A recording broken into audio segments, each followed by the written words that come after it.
आज हम एक ऐसे सवाल पर बात कर रहे हैं जो अक्सर हमारे मन को बेचैन करता है।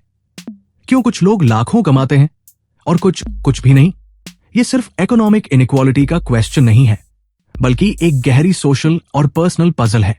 हम सब एक ही सोसाइटी में जीते हैं, एक ही आसमान के नीचे काम करते हैं, फिर भी इनकम में इतना बड़ा डिफरेंस क्यों दिखता है? क्या ये सिर्फ लक है या कुछ और भी है? आइए इस वाई की तह को समझने की कोशिश करते हैं। सबसे पहले एजुकेशन और स्किल्स की भूमिका को देखिए। जो लोग लाखों कमाते हैं, उन्होंने किसी खास फील्ड में डीप एक्सपर्टीज हासिल की होती है। ये फॉर्मल एजुकेशन हो सकती है या ऐसे स्किल्स जो उन्होंने लगातार खुद सीखे हैं और डेवलप किए हैं। मार्केट उन स्पेसिफिक स्किल्स के लिए ज्यादा पे करता है जिनकी डिमांड ज्यादा हो और सप्लाई कम। दूसरा वाई के अपॉर्चुनिटीज, एक्सेस और नेटवर्क का। कभी कभी सही टाइम पर सही जगह होना और सही लोगों से कनेक्ट होना लक से ज्यादा इंपॉर्टेंट हो जाता है। इंफॉर्मेशन, एडवाइस और कोलैबोरेशन का नेटवर्क अक्सर नए दरवाजे खोलता है।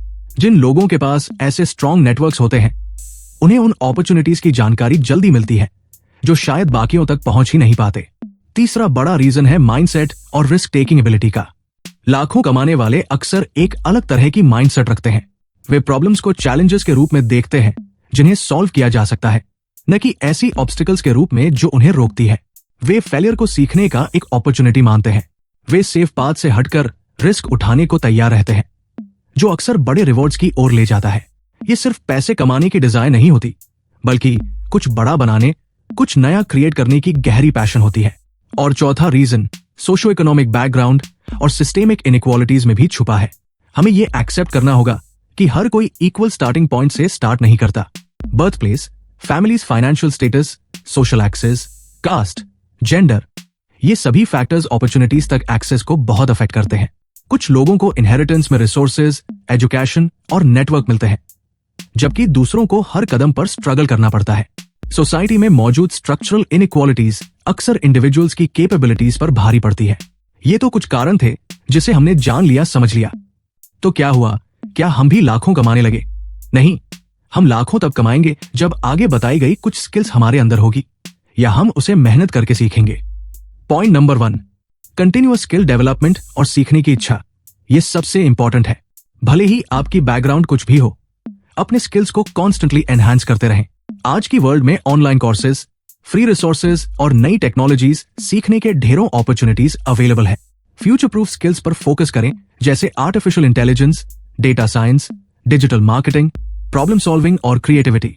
नेटवर्क बिल्ड करना और एक्सपैंड करना। एक्टिवली अपने फील्ड के लोगों से कनेक्ट करें।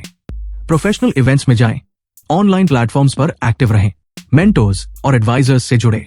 आपका नेटवर्क सिर्फ आपको अपॉर्चुनिटीज की इंफॉर्मेशन नहीं देगा, बल्कि आपको सीखने और आगे बढ़ने में भी हेल्प करेगा। एंटरप्रेन्योरियल माइंडसेट डेवलप करें। भले ही आप जॉब करते हो, एक एंटरप्रेन्योर की तरह सोचें।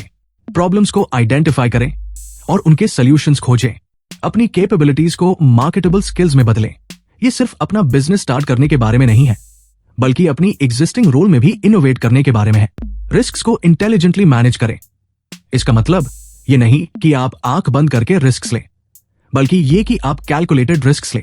फेलियर से सीखें और उन्हें आगे बढ़ने के लिए स्टेयरकेस बनाएं। अपनी कंफर्ट जोन से बाहर निकलने की हिम्मत करें। फाइनेंशियल लिटरेसी और इन्वेस्टमेंट। अपनी अर्निंग्स को सिर्फ स्पेंड न करें।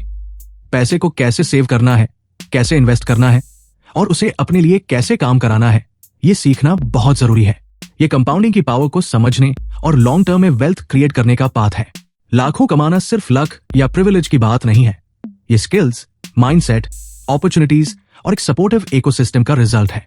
हम सब मिलकर इंडिविजुअल एफर्ट्स और सोशल रिफॉर्म्स के थ्रू इस पजल को सॉल्व कर सकते हैं। आज के लिए इतना ही। मिलेंगे अगली वीडियो में। जय हिंद। Thank you.